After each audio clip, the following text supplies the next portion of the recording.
CY Western Company is located in Bushnell, Florida.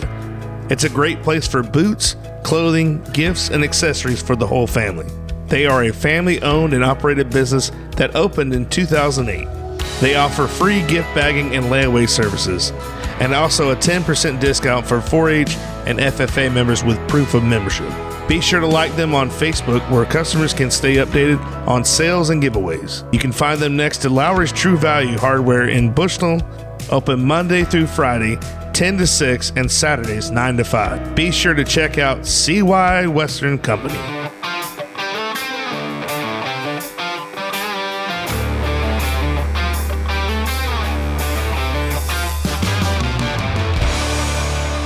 All right, welcome back to another edition of the Goblay Show. I'm your host, Billy Goble, and we're here in Pittsburgh for part 2, and I have another special guest that I wanted to come up here and talk to and get some information from and just see how he's doing. A big fan of the voice of the Pirates, Pittsburgh Pirates.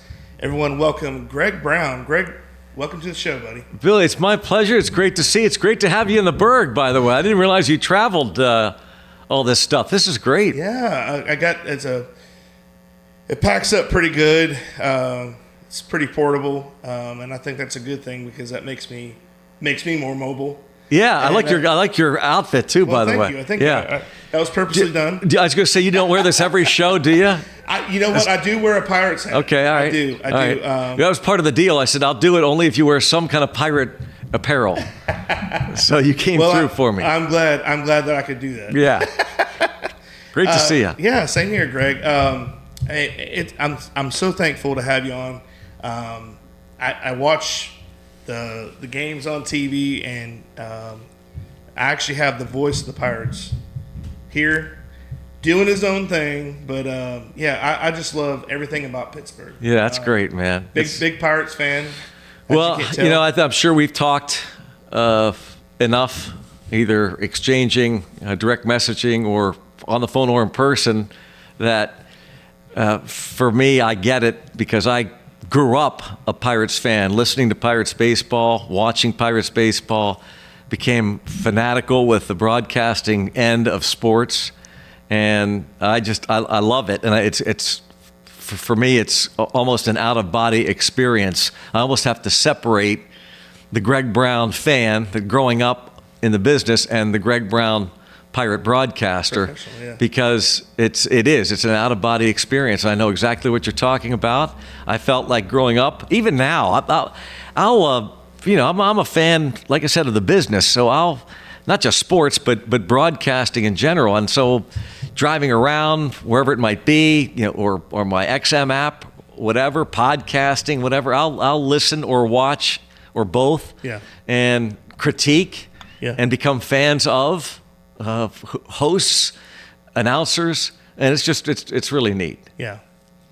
Well, I appreciate you coming on today. I know you have a busy schedule. We just talked before we started about how busy you are, and you're like, you wouldn't believe me if I told you. So I mean, it's that time of year where the new year has come in, and we're getting ready for. Football's going to start winding down, which I'm pretty sad about that because I love football. Mm-hmm. But that just means that opening day is just one day closer. Somebody sent me a text the other day and said that we are halfway between the end of the last out of the World Series and pitchers and catchers reporting. But actually, I think it must be opening because pitchers and catchers, I'm leaving in 6 weeks. Yeah. So pitchers and catchers report pretty soon. I guess the first spring training game will be the very end of February. And then, I always feel like this, Bill, once I personally hit somewhere close to Thanksgiving, mm-hmm. It's almost like I've hit a wave, and that'll take me to opening day. And then that wave will pick up again, and it'll take me all the way to the end of the baseball season. Right. And I'm kind of getting my sea legs. I'll hit the beach somewhere in October. Hopefully someday it'll be early November. But it flies. There's so much that goes on. It's not as busy a time as the season. It's just busy enough, so it keeps me occupied. We just came from Washington, D.C., and you're from that area, right? Well, I was born there. My family, born there. Still have extended family there, cousins mainly, and some nephews. But yeah, born there. I'm the youngest of 6 boys, the 6th of 7 kids. And when I was young, my dad moved us out of D.C. to central Pennsylvania. So we have gone back on occasion to see the house where we kind of grew up in, my 5 older brothers, and gone back and seen that. And I have some recollection of it. I was like 8 years old when we left, but like I said, we still have. When we play the Nationals, it's a neat annual trip because my cousins, and I'm a huge family on my mom's side of the family, the Irish side, Kelly, with my mom's maiden name. And so we still have cousins and relatives in the D.C. area. Right. They'll all go. They'll get a bunch of tickets. And after one of the games, we'll just invade the hotel lobby bar and the Kelly clan takes over. And it's almost like an annual reunion with them. Oh, that's pretty cool. Yeah, really neat. That's cool. So you were saying how you were always a Pirates fan growing up. What do you remember the first time that you saw? What was the era that you saw the first Pirates? Remember it vividly, Bill, because I was young. Like I said, we moved from D.C. and I didn't care much about sports then. An 8-year-old kid, I was doing other things. All my older brothers loved I'm old enough to tell you this, the Washington Senators were still around. Yeah. And so all my brothers to this day, many of them revere that team, the Washington Senators. Some of my brothers followed the Texas Rangers because they relocated from D.C. to Texas, and they didn't get another team until many years down the road when the Montreal Expos moved to Washington to become the Nationals. But so when we moved, I still wasn't much of a sports fan. Other things, I liked playing sports, but didn't follow teams. But then I was riding my bike down this our driveway. We grew up in farmland. It's not farmland anymore, central Pennsylvania. And riding my bike, I was anxious to. We had a long driveway with a big dip in it, and I hit a rut, and the bike went flying. I landed on my elbow, and I'll never forget. This is gross. I'll never forget standing up and looking. My elbow was flipping back the other way, and back then, way different. Again, I'm old. Back then, they had to put me. It was severe break. They had to put me in traction in the hospital for 2 weeks. Oh, wow. I lay on my back in bed for 2 weeks in traction. They had to keep my elbow in place.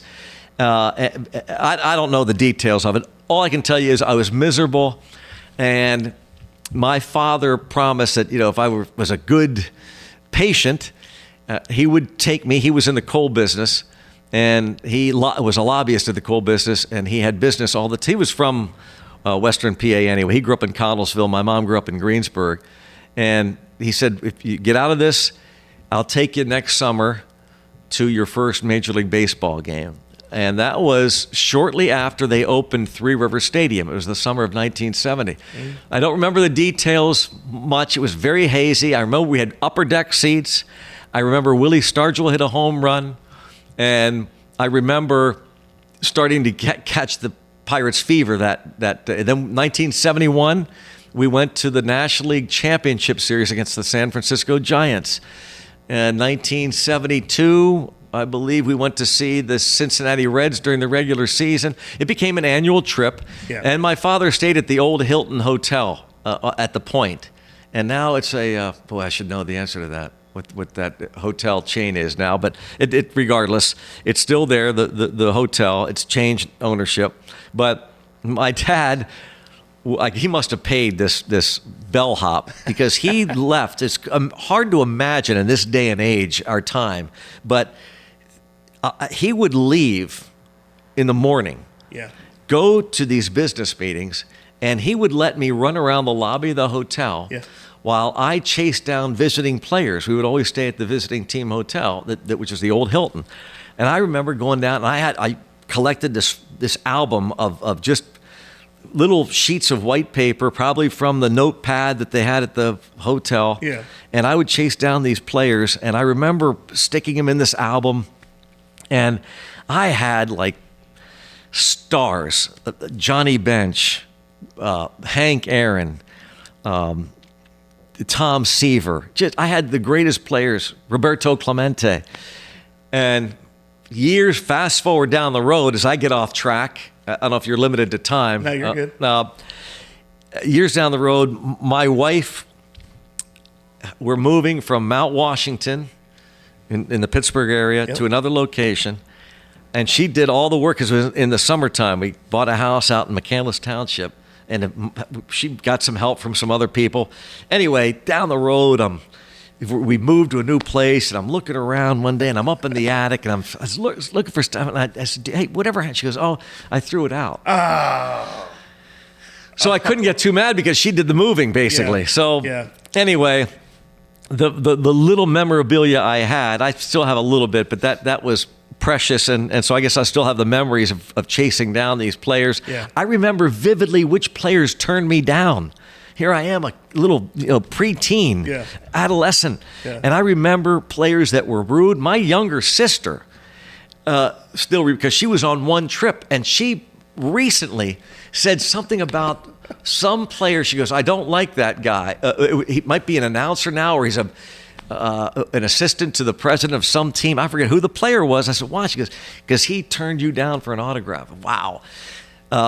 Anyway, so that's me growing up as a kid. And that's when I really, really caught baseball fever. I was a big baseball and football fan growing up. Those were the main sports in central Pennsylvania. All my buddies liked the Philly. We were Phillies territory. It was central PA. We're only 2 hours from Philadelphia. Only an hour plus from Baltimore. So some of my buddies liked the Orioles. But I, for years, have been kind of a nonconformist. Yeah. Even that's kind of the way I am. Traditionally, I always went against the grain. I think I still do that, maybe to a bad degree. But I just grew up rooting for the Pirates in Phillies and Orioles territory. And like I said, caught the fever, and spent many of my summer years, listening to the radio. When I became a Pirate fan, it was Lanny Fratteri and Milo Hamilton. Mm-hmm. They were my heroes. Right. And that's, again, like I said, that's how I kind of caught Pirate fever. So I was wondering if you knew about Bob Prince at the time, or was that was way before? Well, no. So Bob Prince was still the announcer for the Pirates, but I don't remember. I listened to Harry Callis, Phillies announcers, a lot because I could get KDK radio on a clear night. It was 50,000 watts, Harrisburg, 200 miles away. On a clear summer night, you could get it pretty good. But during the day and most nights, the only time I could get, if the Pirates are playing the Phillies, might be able to watch the game on Phillies TV. Is way before, of course, cable, and way before the internet. Yeah. So I had to make do, and my recollections were more of Milo Hamilton and Lanny Fratteri. And so Milo and Lanny came in 1976. That was their first year after Prince got fired in 75. And even though I was a Pirate fan in 72, 73, 74, 75, I don't remember the fanaticism that I had. And I don't remember much of Prince, but I remember, in fact, I started to impersonate Lanny and Milo. I almost knew exactly what they were going to say. Yeah. And then, a few years down the road, I ended up getting a job in the front office. And I remember exactly where I was when Milo Hamilton walked into the Pirate office I was standing in, and I was like meeting God. I remember as a fan meeting Lanny outside Gate D at Three River Stadium, and I remember how nice he was to me. I can remember it like it was yesterday. Right. And so those were the guys that now, ironically enough, in a crazy circumstances, all of our lives, Bill, you too, we all have these stories, and that's what life's all about. It's the stories and things that happen to you just can't believe. Well, I find myself in a big office This is during the transition when Dan Galbraith the Galbraith family had sold the Pirates, and the city of Pittsburgh consortium of businesses were buying the Pirates. So really, it was a scaled-down version of the front office. There were maybe 40 full-time front office employees. Right. Now there are probably 240. Yeah. And it was kind of a make-do thing until new ownership came in. I was practically running the marketing department with Steve Greenberg, who was the vice president of marketing for the Pirates at the time. Yeah. And he relied on me heavily, and because I'd been there a number of years, I was still pretty young. Yeah. Think about it. But when Rick Starr, the general manager of KDK Radio, and Christopher Cross, I believe, was in the same meeting. He was the program director. They have us in this room. They said they have an idea to pitch to us. And Rick Starr tells Steve Greenberg and me they have an idea. They want to bring back Bob Prince. Whether your water is supplied by a public municipality or a private well, for residential or commercial use, Purified Water Services LLC has the solutions to provide you with simply clean water. We offer a complete line of professional water filtration equipment and accessories. Soft water makes a difference you can see and feel. Water heater and appliances last longer with less maintenance. Iron and H2S filters eliminate iron stains and offensive rotten egg odors and protects your water softener equipment from iron fouling. No matter what your problem is, Purified Water Services LLC has a solution. Contact Kenny Williams at 352-446-2709. Bring back Bob Prince. What? It was incredible. Here I am with Steve Greenberg, and this guy from KDK is saying, this is our idea. And then we had to go, and I believe seek Joe Brown was the interim general manager of the Pirates at the time before they brought in Sid Thrift. I'm pretty sure that's the case. Harding Pete Peterson was let go, and Joe Brown, the interim GM, I think we went to Joe, who, by the way, was part of the group that he and Westinghouse were involved in the firing of Prince after the 75 season. So here we are like 10 years later and going to Joe to get his blessing. Lanny signed off on it. Lanny loved the idea. And so I got to meet Bob that way, really more than... Now, Bob was still hanging around, though he had been fired, and I was in the front office. So I was in the front office starting in 1979, so a good handful of years. Bob was still doing some other things. He was doing some commentary on, might have been KDK TV, doing some other... So I would see him around the stadium at Three Rivers. And so... I don't know if he knew. He called everybody Laddie. Probably called me Laddie. But so I didn't get to know him well toward the end of his life, but I knew him at that stage. Did you know that he missed the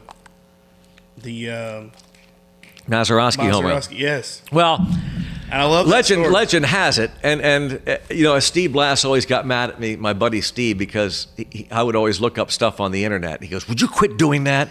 That ruins a good story. I hate the internet," and he's right. But even with that, some stories that I think about, and I'm a cynic, I guess maybe.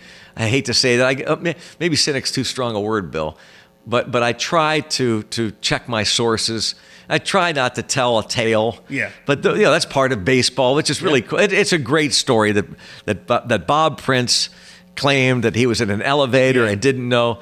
For me, knowing the business, and I don't think this is like revealing the identity of the pirate parrot or Santa Claus, but it's hard for me to imagine, even then in 1960, all that commotion, he's in the elevator, that he doesn't know. Yeah. Maybe it's true. Yeah. But it's hard to imagine he doesn't know that Bill Mazeroski has won the game with a home run. Maybe it's true. Like I say, I'm a bit cynical. It still makes for a great story. Yeah. And he was so good on his feet, by the way, that if anybody could have made it, the gunner could have done it, because he's so quick, and he could do anything at all. Yeah. He said, I could stand on my head for an hour and buy time. And he just was brilliant that way.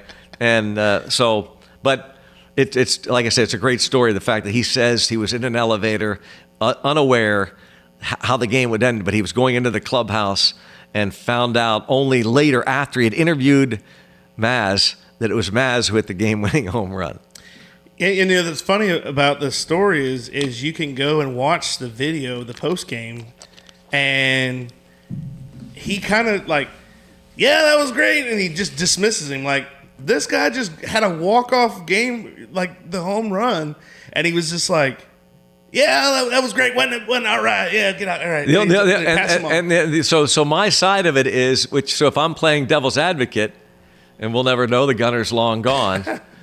And I say I'm not trying to disrupt the story, but playing devil's advocate, I've seen his 71 post game. And he did the same thing? And there's so much back then. There's so much confusion. Yeah, that's true. So much chaos. He's just grabbing guys and he's on. But you're asking one quick thing, like, how was it? How do you feel? And then moving on, because people are pulling you in one direction. Yeah. This guy's waiting for you. You got to talk to the owner, the mayor, the governor. And there's a player. I saw him with Clemente. I just watched the rerun of Game 7, and it's not Gunner's fault, but Clemente's up there. Clemente's the MVP. He's just got done with Steve, and he says something about Clemente, and Clemente says, before I answer Bob, I wanted to say something in Spanish to my parents. Blah, blah, blah. Well, then Gunner doesn't follow up with anything. He just goes on to somebody else. But again, it's not Gunner's fault. Yeah. And so he was one of a kind, brilliant, and it probably is true. Hard to believe, but it probably is true that he went into that clubhouse without knowing who hit the home run, because it's just the way it was back then.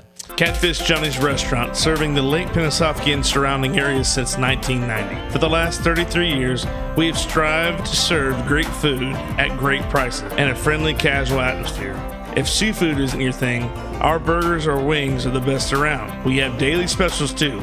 Check us out on Facebook or Instagram for more information. Pat's Taps at Catfish Johnny's. Pat's Taps is Lake Pennsauken's newest tap room, offering 14 rotating craft beers on tap. We also offer bottled domestic beers, seltzers, ciders, and wine, as well as a variety of appetizers and pub. Our family-friendly tap room is a great place to come hang out and enjoy some one-of-a-kind craft beer. You can find us on Facebook, Instagram, or the Untapped app.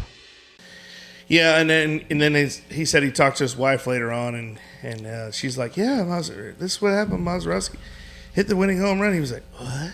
Yeah, right. Like, I didn't know that. Yeah. So even when he gets back home, he still doesn't know it, which again is a hilarious story. And I think Gunner used that in a lot of his stuff, when he emceed events and so on, because it's classic Gunner stuff.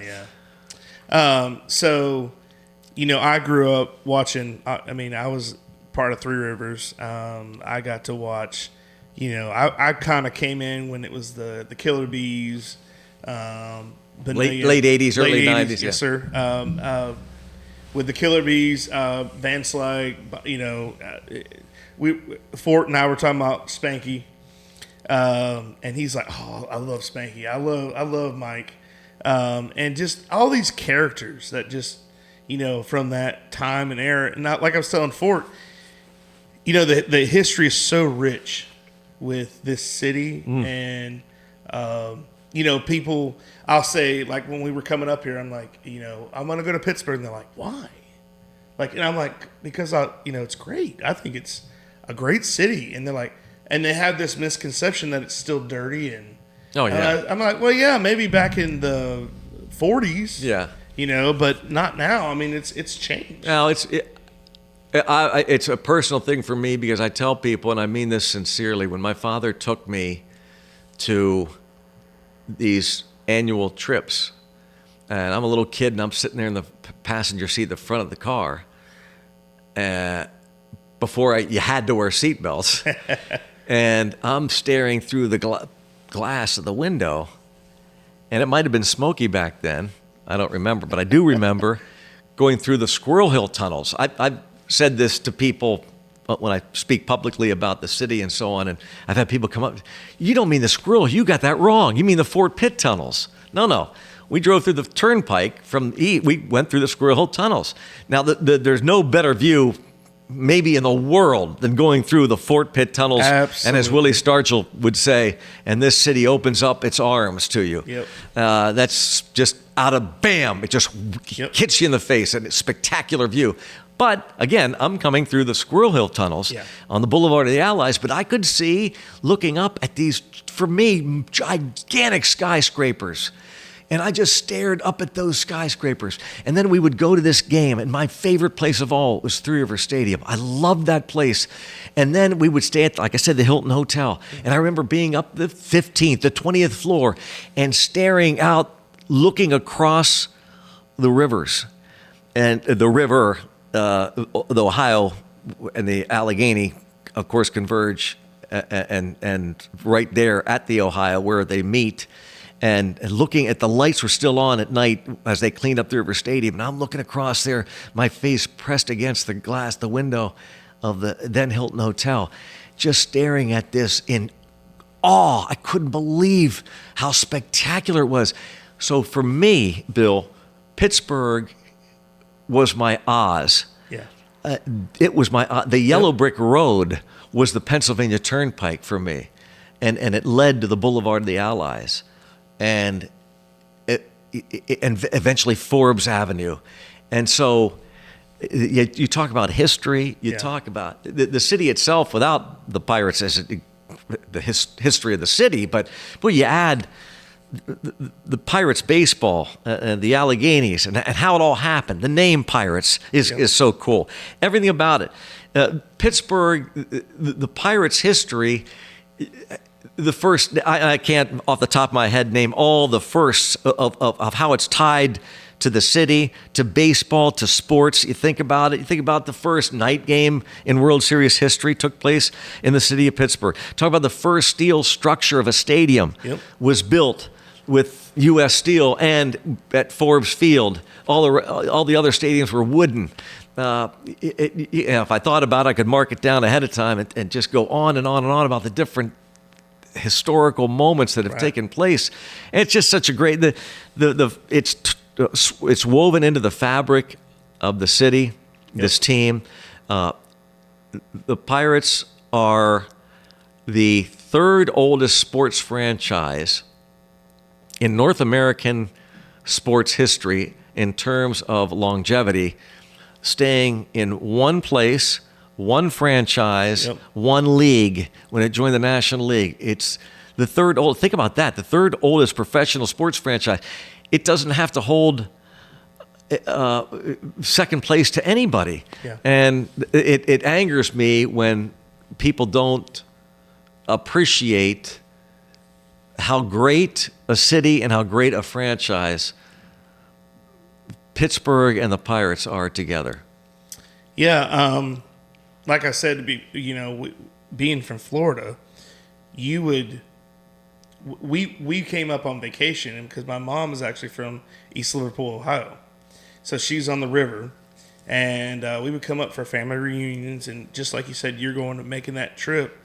Ours was a little bit longer than yours, but we would make our way over there, and that was one of the treats. Was back then I remember, I think I still have that, like the old stubs somewhere. It was like $1 a ticket. It was, fan appreciation or general admission, $1, and we sat out there in the outfield, and it was just like, when they explain about going to the first time to go into Yankee Stadium or Shea Stadium or wherever you go, that you can always almost paint a picture, like what it was like, the lights, the team warming up, the fans, the smells, and it's like one of those things where you're just like, man, I just fell in love with it.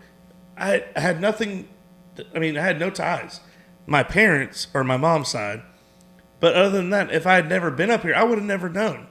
Because you watch on TV and you don't realize, you don't appreciate it. Yeah, you don't realize and you don't appreciate just it all. Like you said, your Oz. Yeah.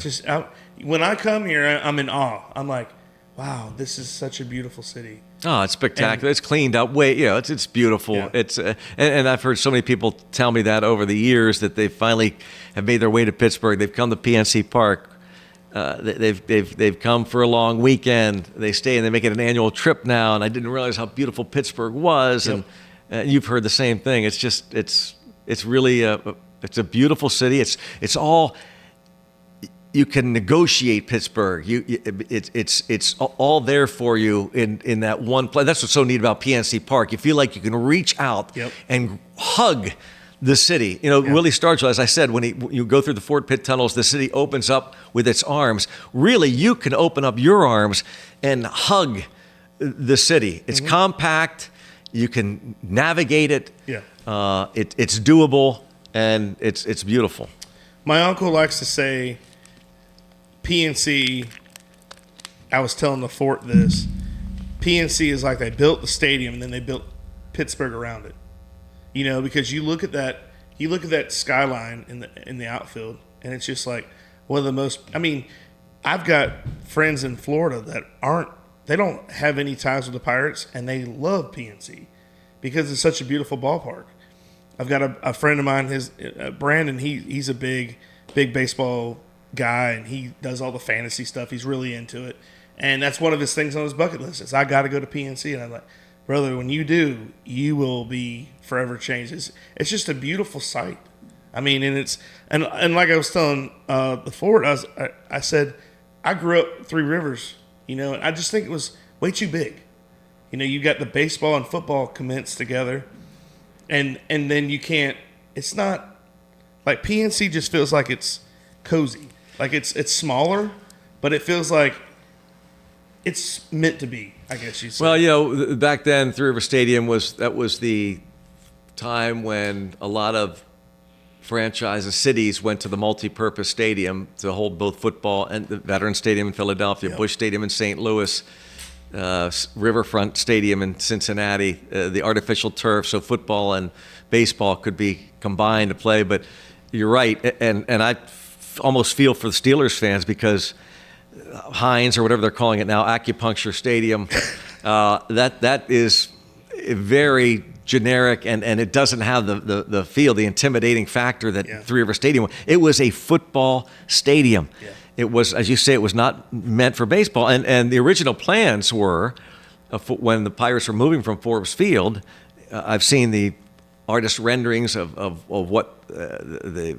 city fathers had talked about and gathered people together, and the ideas was to have an open-ended stadium so that you could see the city. Yeah. But the Steelers got involved. The Steelers wanted to have a say in it too, and understandably so. And if they're going to put both football and baseball together, they had to do it this way. And I loved Three River Stadium because that was my home. I literally lived there for a time. When I was in the front office, I stayed overnight there. I had a couch in my office. I would stay, the little shower there in the men's room. I stayed there many a night, overnight, working in the front office. And I loved it. I knew every nook and cranny. I would sneak into Steeler games all the time. I knew every usher. I knew everywhere to go. I worked the scoreboard room for both the Pirates and the Maulers for a year.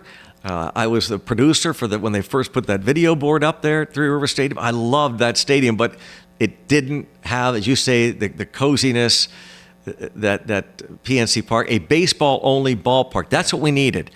Pittsburgh needed a ballpark, and that's what they got. Duto Realty is a homegrown business with an eye for getting the job done right. From football games to Sunday school and everything in between, these ladies care about our community and the people in it.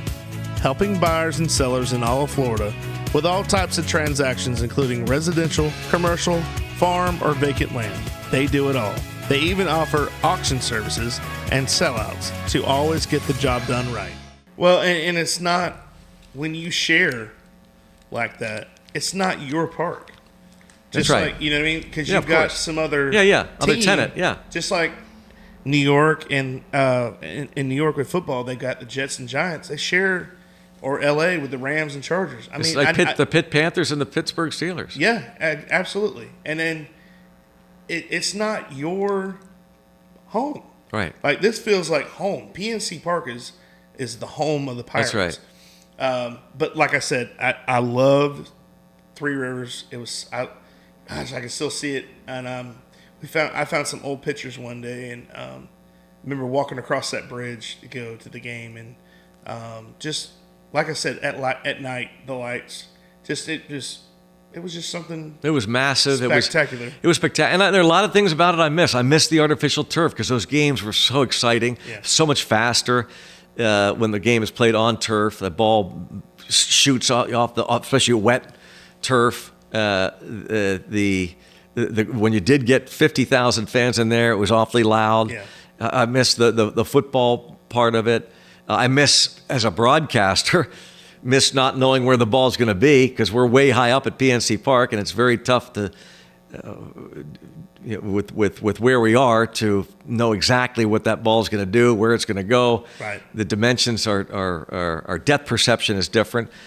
Three River Stadium, we were the third level, and man, when the ball was hit, you knew it was gone. Yeah. But all that being said, there's still nothing like, and I feel like finally, Bill, when they built that ballpark, because have been on my soapbox for years about the city of Pittsburgh and its baseball team and how good a baseball town this is.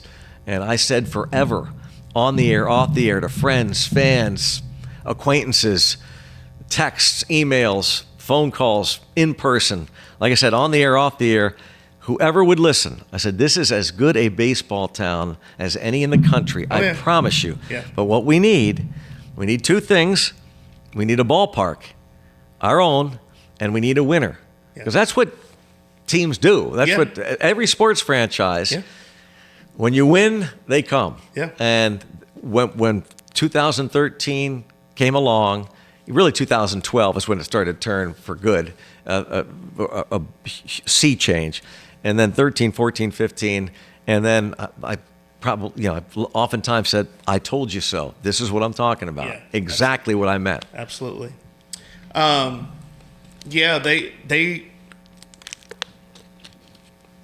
transitioning into PNC Park, those first, I remember those, let's see, so I graduated in 2000, so the last few years of Three Rivers were pretty rough. And then the first couple, that transition to a new park. We get this new park, but we're still not very good. You know what I mean? It's terrible. 100 losses. Yeah. But it seemed like for 20 years. Yeah. Since Leland and Bonds and all them left.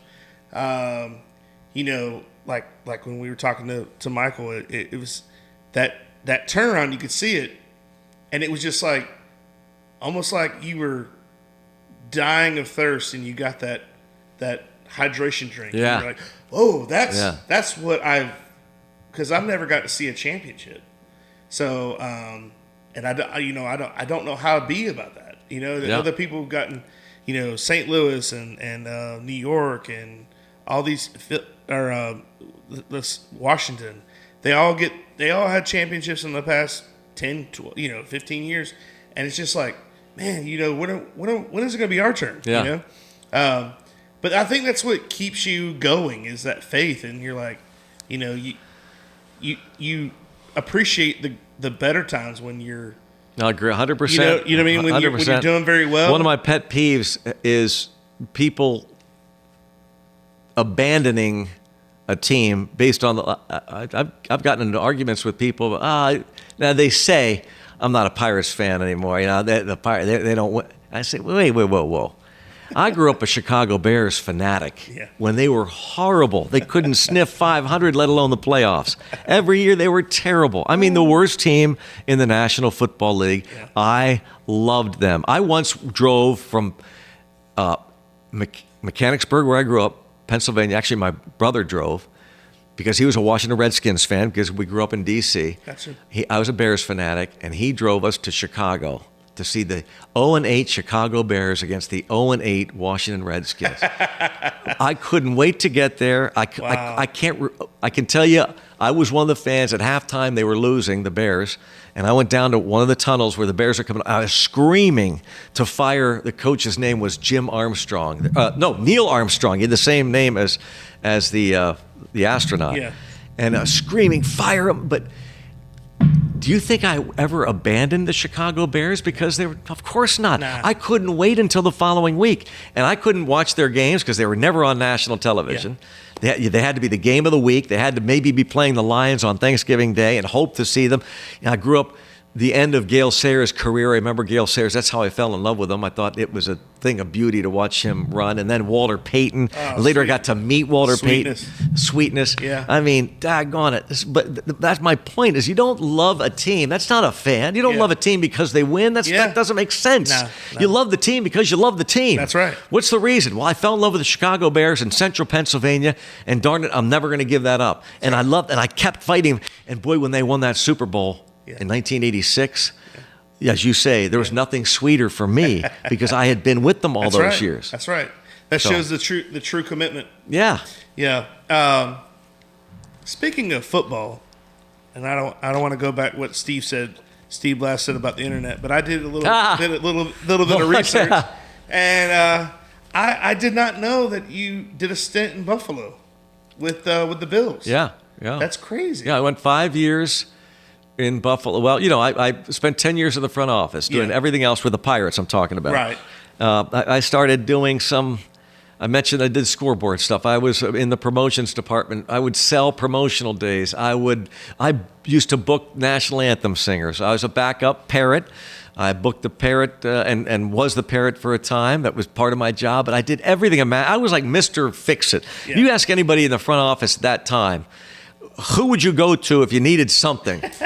Get Greg, get the kid. One of the vice presidents of the team back then called me the kid. Go get the kid, have him do it. And so I did almost literally, that word is used too often, but almost literally did everything. Right. I literally, for a time, down in Bradenton, Florida, because I was a clubhouse kid. I was a kid.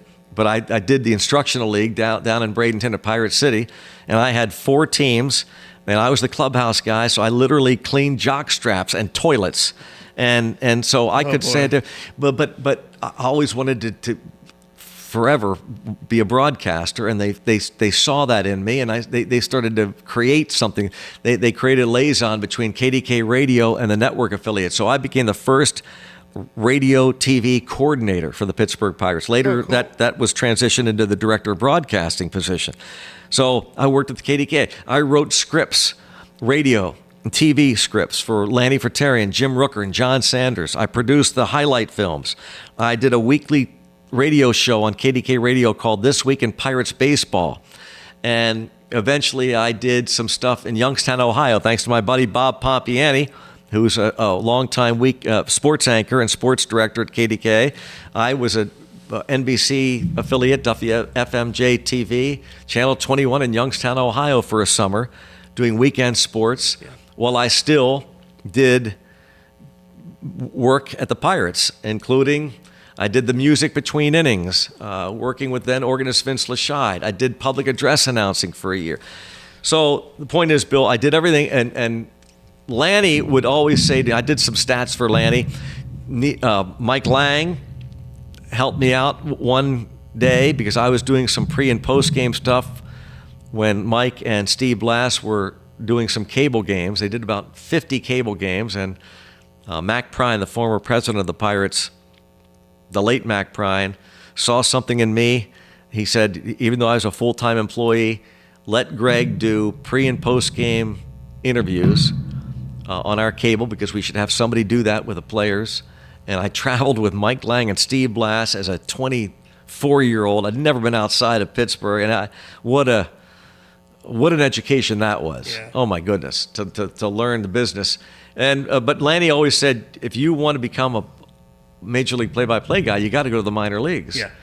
And a job opened up in Buffalo, which happened to be the Pirates AAA affiliate. They were looking for somebody to put a little network together. And so I went up there and put a 5-station radio network together. I did the middle 3 innings on radio with Pete Weber, longtime voice of the Buffalo Bisons. The original voice still is of the Nashville Predators. And started doing everything. Started doing sports talk. Started doing sports casts in the morning.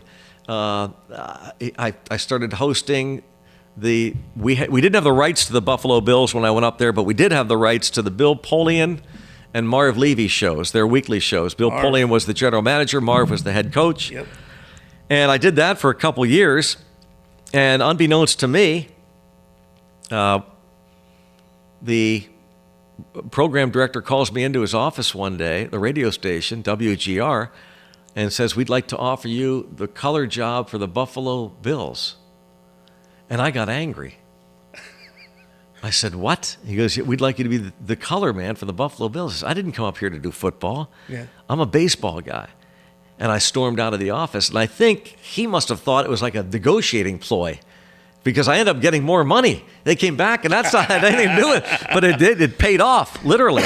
I called Mike Lang. I called my father. They were the first two calls I made. Like, what should I do? And Mike said, you can't pass up opportunities. You got to go for it. Yeah. I did.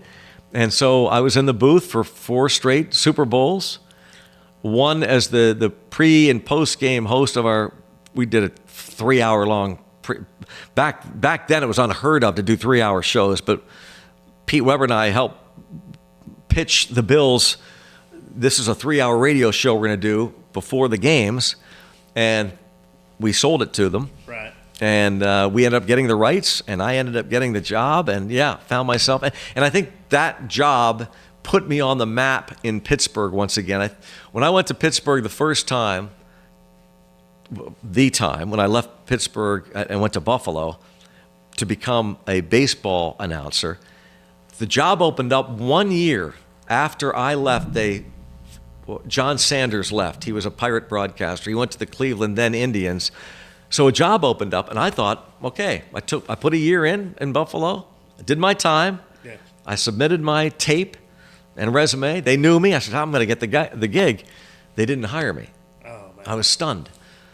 4 years later, so a 5-year stint in Buffalo, 4 years later, the job opened up. This time, they saw me as a different cat. Well, he's doing NFL football. Maybe there's something to this. In fact, Art Rooney is a friend of mine through my brother. He and my brother Charlie went to law school together at Duquesne Law School, and I knew Artie before he was the third in line. The senior was still, the chief was still alive. Yeah. And Dan, of course, then became president. But when Artie was taking over, he approached me when the Bills were playing the Steelers here in the 1993 season.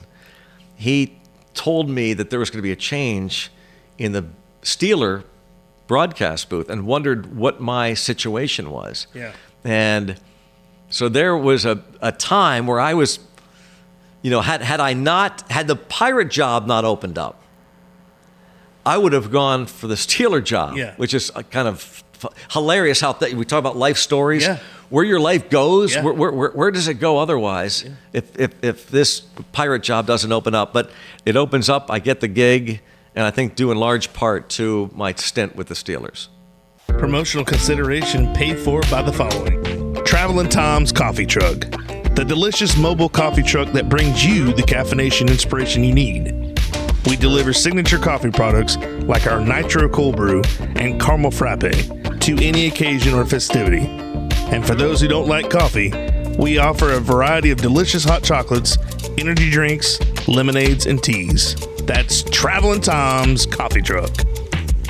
Yeah, I don't know if I've ever told you this, but my dad and I are diehard Dallas Cowboy fans. Oh, no. You didn't tell me that. Yeah. Wow. How'd that happen? I usually save that for... Yeah, how'd that happen? after they get here.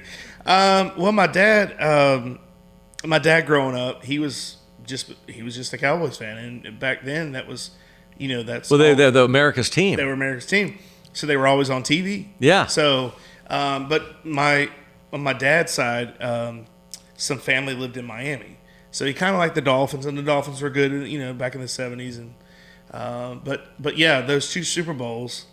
When I saw that on I think I went to Wikipedia, which I'm ashamed to say. Yeah, well, heck, we all do that.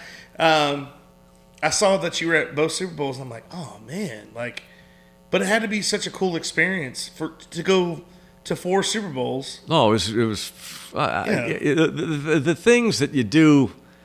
Life's experiences, you have to embrace everything, the challenges, the good, the bad, you really do, and I'm still learning that.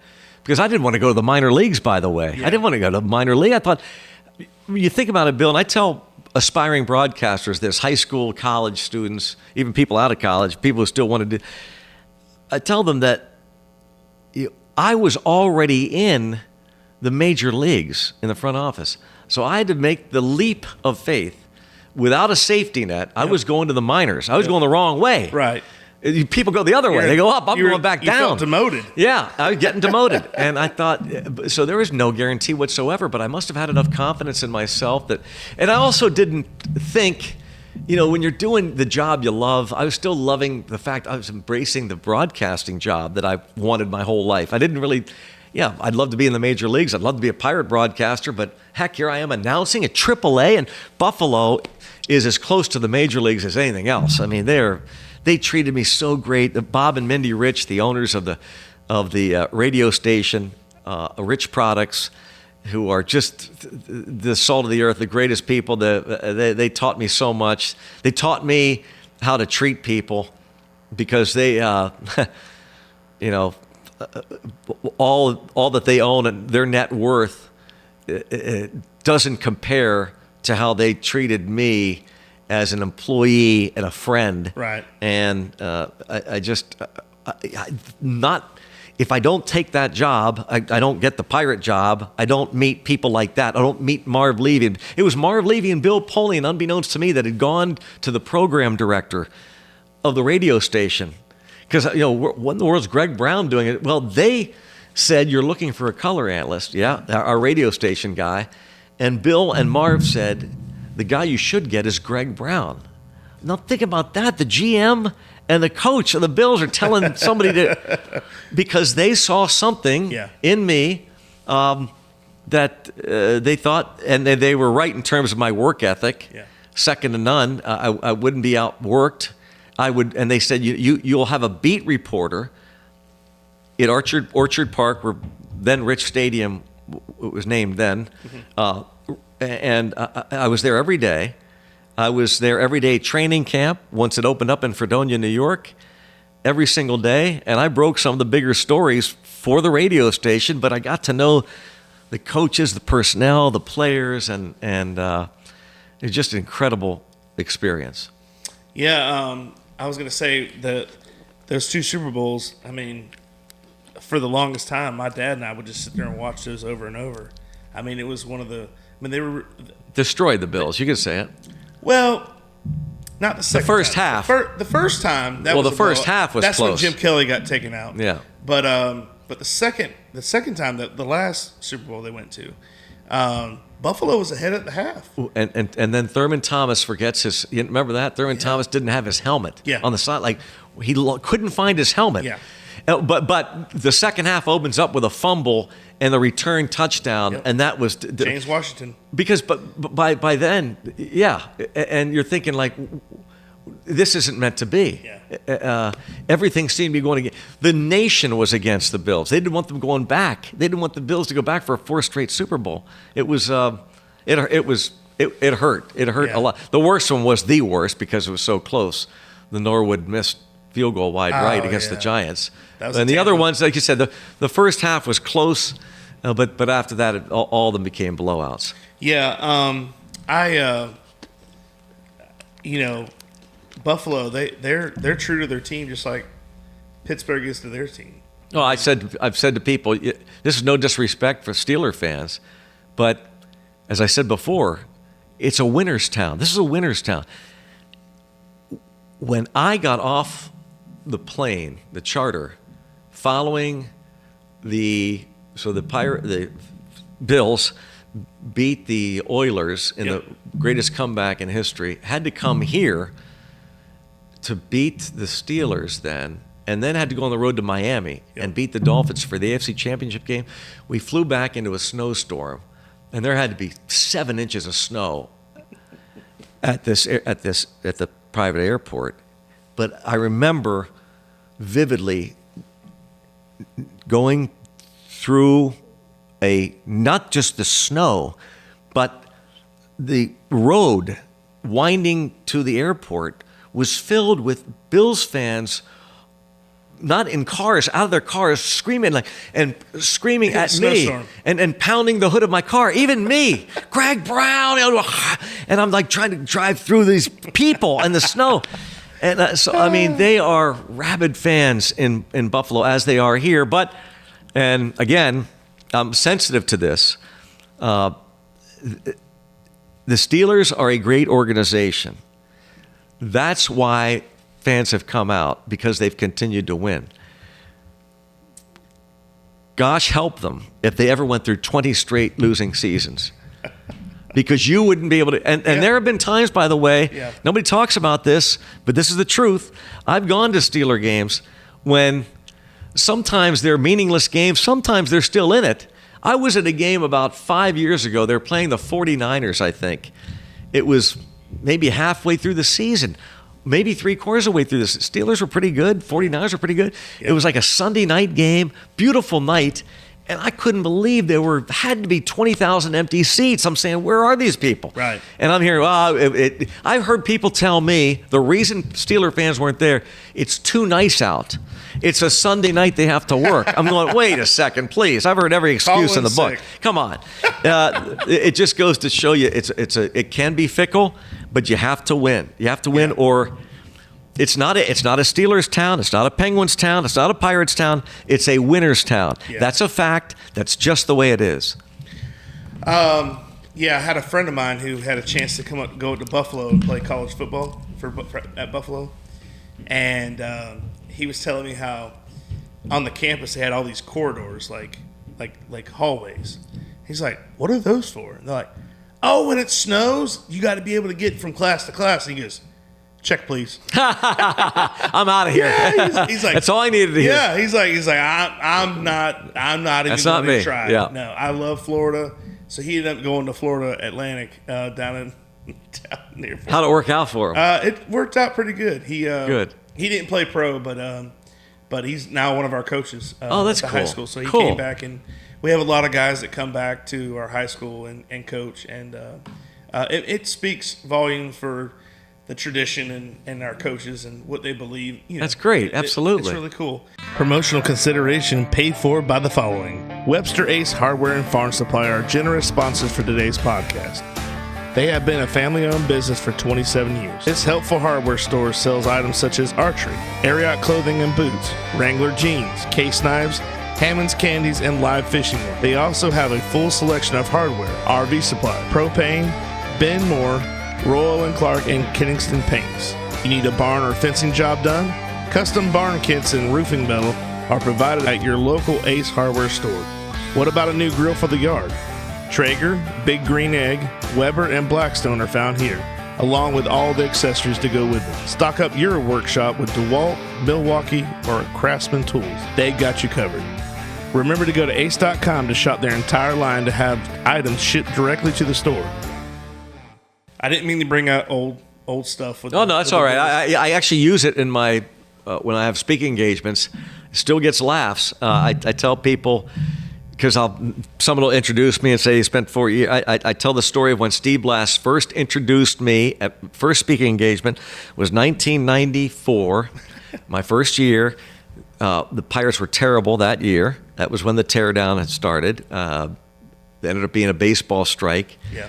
And during the strike, the people in the front office were telling us they were booking us for appearances to try and keep baseball in the minds of people. So I go out to the Butler Country Club, and I'm the featured speaker one afternoon, and Steve is the MC, and is going to introduce me to speak. And he does his shtick, but he gets up there and he goes, "Now I'm going to introduce you to our features." And I tell people, there might have been 100 people at this lunch. For me, it was 1,000 because I'm nervous as all get out. I've never spoken to this many people. And I got to do my first speaking engagement. And Steve says, "Now I'm going to introduce you to our featured speaker." He spent a number of years in the Pirates front office. He left after the 1988 season. He went up, and after he left, the Pirates won 3 consecutive National League Eastern Division titles. He went up to Buffalo to announce for the Buffalo Bills. They lost 4 straight Super Bowls. Now he's back The Pirates are in last place. There's a baseball strike. Please welcome our good luck charm and featured speaker, Greg Brown. And I tell people this when I speak at introductions. Often I'll say that, and it's a true story, and they'll laugh. And I'll say, you're laughing now. Nobody was laughing then. You could have heard a pin drop. Their jaws dropped, and I'm like, what? And lo and behold, as each year goes on, I keep thinking back here, 1995, 1998, 1999, 2001, we lose 100 games, still losing. Almost 20 straight years. Yep. I'm in the booth. Yep. I think maybe it is me. Yeah. Now, the losing started in the 1993 season with the Pirates, so they couldn't blame me. I was still up in Buffalo. Right. But I do tell people that story. I say, I've gotten over it. The Bills' losses in those Super Bowls, I'm far past it because, they spell Bills with 4 L's now. The new area code in Buffalo is 044. How many Bills players does it take to change a tire? Just one, unless there's a blowout, then the whole team comes in. What is the good thing about dating a Bills fan? You never have to buy her a ring. Wow. The list goes on and on. Yeah. I know them all. I'm here all night. You could open for Jay Leno. Yeah. At the time, oh my gosh, that's so funny. How was it working with Steve Blass? He seems like he was. Well, it was such never. a down-to-earth guy. It was never work. It still never is for me. I'm going to the booth every day with my friends. Steve, to this day, is one of my best friends. I still see him in the winter. He'll stop by the booth every once in a while in the summer. I talk to him a lot. Just talked to him the other day. Yeah. He's in Florida now. So not only do I grow up a fan of the Pirates, and here's a World Series hero, but I got to know Steve a little bit that one year I mentioned with Mike Lang. I'm traveling with Steve Blass, so that's where he became friends. He and I became, I don't know if he would consider me a friend then. He considers me a friend now. But we really solidified our friendship then in the broadcast booth, and it was an absolute treat. I mean, one of the funniest human beings I've ever met in my life. I said if he didn't announce, he could have gone to Vegas and put a show on every week. He's incredible. He's incredible timing. He loves to make people laugh. He's got timing. He's so sharp, quick-witted, and he's an absolute treat. I could tell him anything. He can tell me anything. And so for how many years he retired after the 2009? What timing, by the way, he had? Yeah, he retired after the 19 season, right. And then COVID hit. So he and I were together for 28 years or something like that. 27 years in the broadcast booth. The reason why I bring him up is because my father and I talked about this. I think it was 2014 or 2015. Can't think of it because it just feels like one big blur, but. My father, it was 3 days after Christmas, my dad had a massive heart attack. And he doesn't remember those, like he was in a coma for 2 weeks. Wow. Doesn't remember any of that time. Oh my gosh. And so that was Christmas. About second week of January, he was able to go home.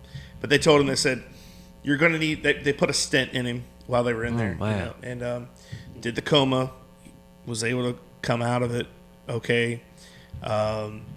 He got released finally. It felt like eternity.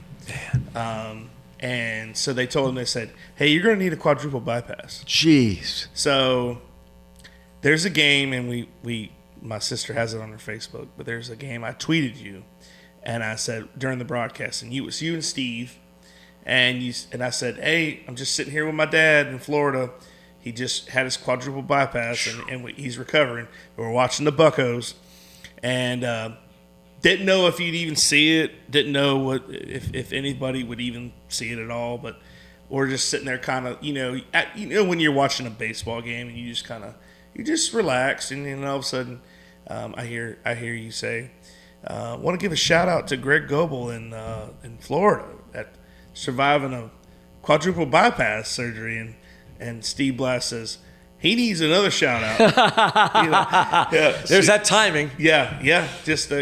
But it's something my dad and I will never forget, and it was a truly magical, just a moment we had together. And he's just very lucky to be alive. I ended up, to make a long story short, I had to do CPR on him. Gee, many crickets. Never did CPR. Didn't. Wow. You always say, You're right. You always tell somebody this is how you do it.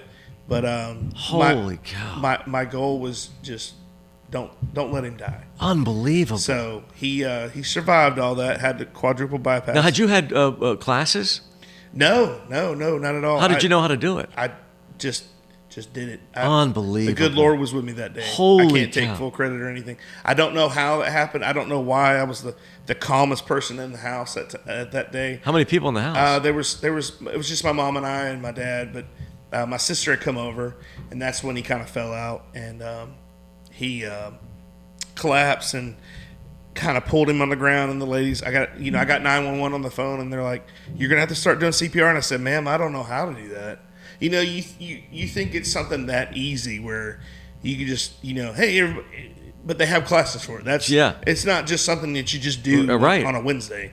You have to get certified in it, and I had no idea what I was doing. Well, how'd you do it then? I gave him 3 compressions. Was she telling you? Yeah, she told me. She goes, "You're going to need to give him." But see, back then it's changed. I don't know if you know this. It's changed. It's now 30 compressions. Oh. And it was 15. I think it was 15 compressions at the time, and I forgot how many breaths, like you blow into breaths that you give him. But I only gave him 3 breaths and three compressions, and I did it so hard. I think I broke his ribs. I was going to say, that's what you hear. Yeah, they say that's a good thing. But he did so hard, you think he broke his ribs? I think he did. It was either fractured or it just sore. But they said that if you do it right, you're supposed to break some of his ribs. Really? Yep. Did she tell you exactly where to place your hands? No, she just got. Like I said, I laid him down, and I had the phone laying on the love seat, and my dad flopped his arm flipped his arm over and hung up on her. It was kind of comedic. Wow. That you think about it. I'm like, my dad just hung up on the 911 CPR. Was it accidental? Oh, yeah. He was out of it. He had already collapsed. But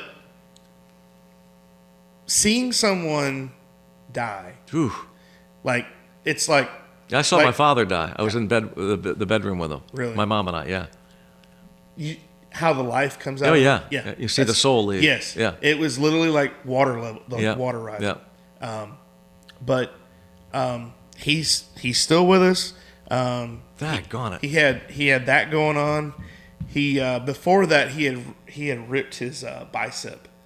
He was at work and he picked up a conference table, and holy cow, the ligament just snapped. Jeez. And his biceps just kind of like hanging. Was this before or after before the heart attack? So he had the heart attack. Then in 2020, he was diagnosed with prostate cancer. So, but he had surgery and everything's fine. But I'm like, Dad, you've dodged 2 or 3 9 lives, man. Yeah, 2 or 3 bullets now. Jeez. Yeah. So did you keep the CPR up until the emergency people came? I did until I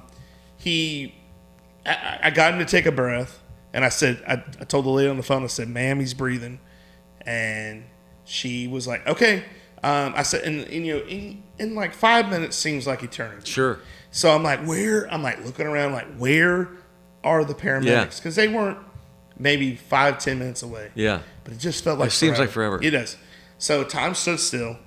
When they came in, I just threw my hands up and I was like, get him. I'm done. So I kept my composure all the way to the hospital. They said he flatlined 4 or 5 times, 6 times, whatever it was. They gave him to the hospital, and Greg, I'm telling you, I kid you not, I'm walking. I've already said this on the podcast, but it's an amazing feeling. I'm walking through the ER, and it's like a scene from ER or Scrubs or whatever. People are crossing, and I'm walking like a beeline. I'm going straight to this doctor, and this guy's got his back to me, and I'm crossing. I don't break stride. Nobody stops. Nobody runs into each other. It was like a perfect. It would have been the best camera cinematography. Choreography, yeah.